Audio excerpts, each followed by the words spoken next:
আজকে সকালে খেয়েছিলাম গরম, গরম খিচুড়ি। আর এই শীতের মধ্যে গরম, গরম খিচুড়ি কিন্তু বেশ ভালো লাগে।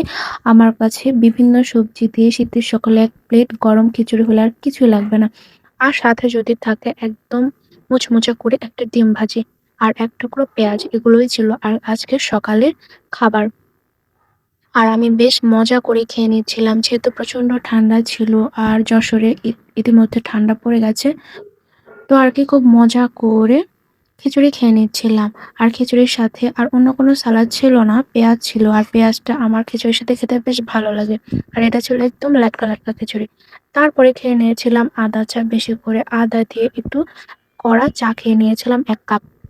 শীতের সময় আমি একটু চা খাই, অন্য সময় তেমন একটা চা খাওয়া হয় না আমার। আমি সারা বছর চা না খেলেও এই শীতের সিজনে আমি ১ কাপ করে চা খেয়ে থাকি। যাদের ঠান্ডা, কাশি বা অ্যালার্জির সমস্যা আছে তাদের ১ কাপ চা খেলে বেশ ভালো লাগে।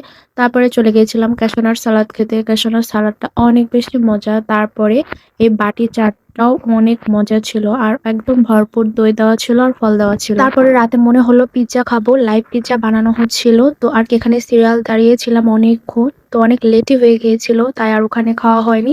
তো বাসায় পার্সেল নিয়ে আসা হয়েছিল।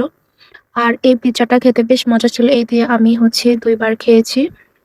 আর এখানে ২ রকম সস, একটা হচ্ছে টমেটো সস আর একটা ছিল হচ্ছে মেয়োনিজ। এই মেয়োনিজটাই বেশি মজা।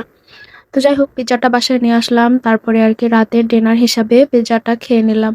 তো পিজ্জাটা এক কথায় অনেক মজা ছিল। আর হচ্ছে এখানে হচ্ছে বেশ ভরপুর চিজও দেওয়া ছিল। আমার কাছে অরিগানোর গন্ধটা একদমই ভালো লাগে না। তবে আমি একটু কমই দিতে বলেছিলাম। কারণ এর বেশি হচ্ছে গন্ধটা আমি নিতে পারি না আরকি। তো এটাই ছিল আজকের ডিনার।